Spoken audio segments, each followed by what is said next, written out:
Everybody Acts Bigly. Now, I know it was a. I know there's sort of a bandwagon amongst Star Wars fans for. I'm not sure why. To hate on Last Jedi. Now, I've not seen it. I literally, for the past maybe 5 minutes or so, started watching it on Netflix because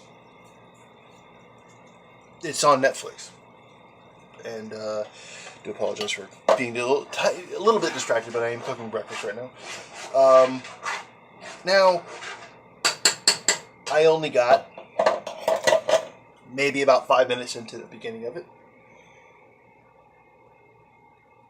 to the scene in the beginning of the film where Poe Dameron is talking to General Hux over communications.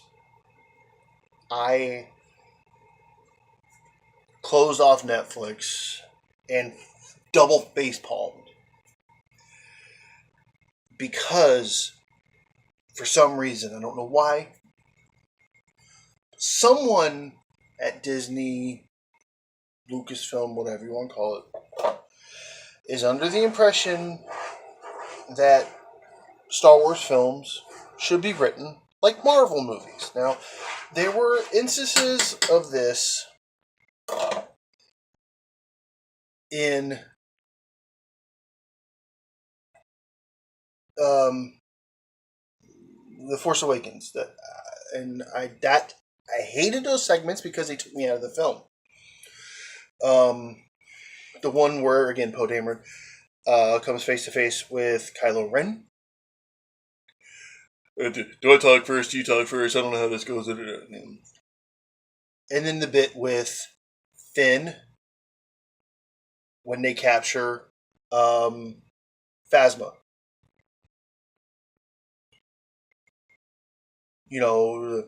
Who's in charge now? First of all, that's modern. That's a modern attitude, something that is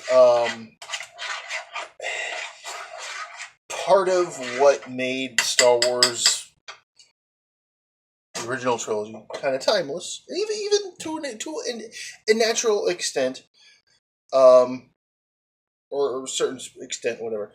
The prequel movies, they didn't have that kind of modern attitude put into the movies.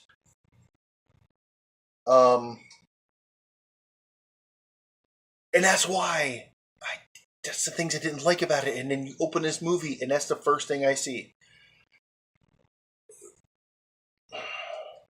Marvel movies. And here's the thing. When you do that kind of stuff in Iron Man, makes sense. When you do that kind of stuff with certain characters in the Avengers, makes sense. Spider-Man would make sense. I haven't seen that yet, by the way, Homecoming, but I did see the Avengers Civil War.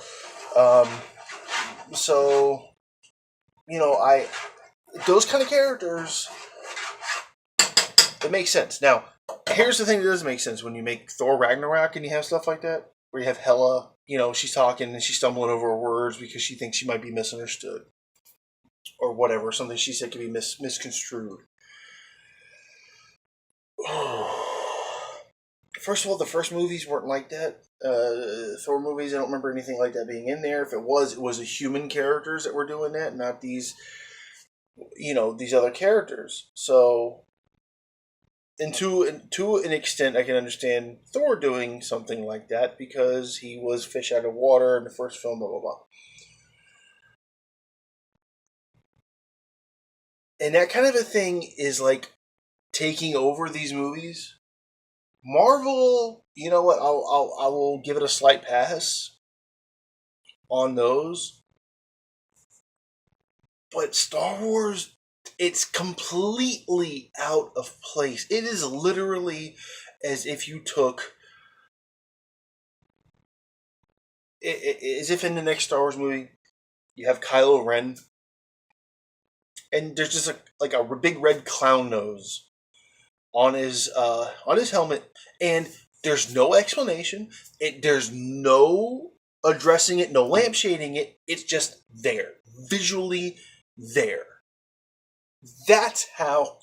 Excuse me. That's how this sticks out to me. And it's aggravating. It doesn't make sense. The humor, no quotes, the actual humor that was in the original trilogy. Stuff like Solo throwing a coin or credit or whatever to the Mos Eisley, bartender,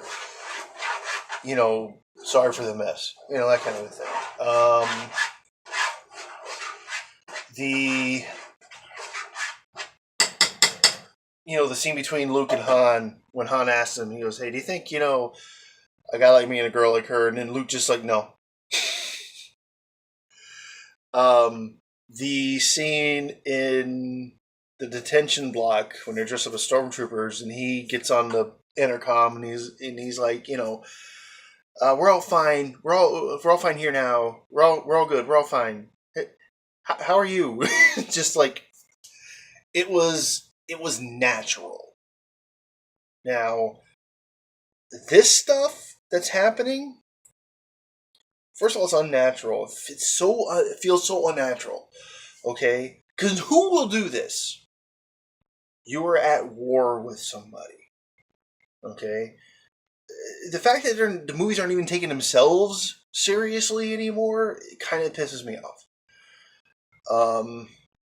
And I don't know whether I'm going to actually finish that film.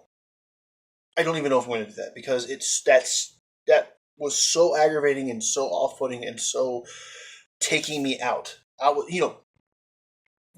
big Star Wars logo, fanfare, text crawl, pan down, ships. Okay, I'm on board. And all of a sudden, Poe Dameron opens his mouth. And I'm like, first of all, this is supposed to be a long time ago in a galaxy far, far away. Therefore, not now. Okay? There's a lot of, time-space things to go on in order for them to act like now. Here and now. So, first of all, you would not have, if you're dealing with essentially soldiers and in generals and whatnot in war, you're not going to have this, okay? Yes, some funny things happened here and there, but it was natural to the situation. It was naturally occurring funny things. They weren't going out of their way to write something funny and humorous. It seems like they're just going out of their way. And to me, this is almost like I want to see a cut of these movies with these scenes taken out. Just like how there's a reconstruction of the original trilogy with all the special features and the special edition portions of it removed. I want to see cuts of these movies with all this unnatural humor removed. Because it's ruining it for me. I grew up, when I was a younger kid, my older brother was super into Star Wars. He had like the old 70s figures, the extending lightsabers in the arm. And, he had an R5D4 toy instead of an R2D2 because my mom just saw a droid and said, okay, that's it. Which is, whatever, it's fine. In the 90s, when Kenner came back with the Power of the Force line, I was all over it. I still have them in boxes and storage, which doesn't do me any good, and it won't do me any good even if I put them on eBay because everybody and their grandma has one, and pennies on the dollar is pretty much what I'll get for them. Now, and at that time, the collection was on VHS. I was watching them and enjoying it and looking forward to the prequel trilogy. I will... As excited as I am to see new things with this,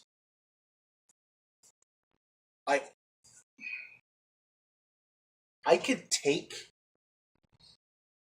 I'm going to be bold here. I could take Jar Jar Binks better than the comic relief in these new films. Think about that, okay? And the fact that I hate Jar Jar Binks, I detest. Okay, I think he was a stupid cash grab for the sake of kids, kind of like how Ewoks were originally viewed when they first happened, but now they're accepted. I think in light of this new sense of humor that the Star Wars films have, I'm more apt to, or more likely to accept Jar Jar Binks as comic relief over the forced dialogue, forced humorous dialogue that's put in these movies. Let that sink in for a minute. Okay. I mean, I was doing custom figures back in the day. I was doing, um, I was reading like some of the comic books. I was, I think I had a subscription to like the Star Wars magazine at a time, fan magazine or whatever it was, the official one. I was eating Lay's potato chips and Fruit Loops to get my mail-in figures, and you know, I was in it. And yeah, the prequels happened. I watched them; they were okay. Uh, some of them were, bits were kind of boring. Some of them was kind of annoying. But looking back on it, nothing. Even Jar Jar Binks didn't feel as forced as this humorous dialogue is in these new movies. I don't know. I would love to hear somebody like, a YouTube channel like Hello Greedo discuss this, or some other, you know, if you see this and what's your opinion of the sense of humor, the new sense of humor in this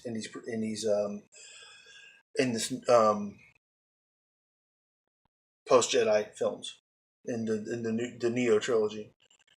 What's not trilogy yet, but whatever.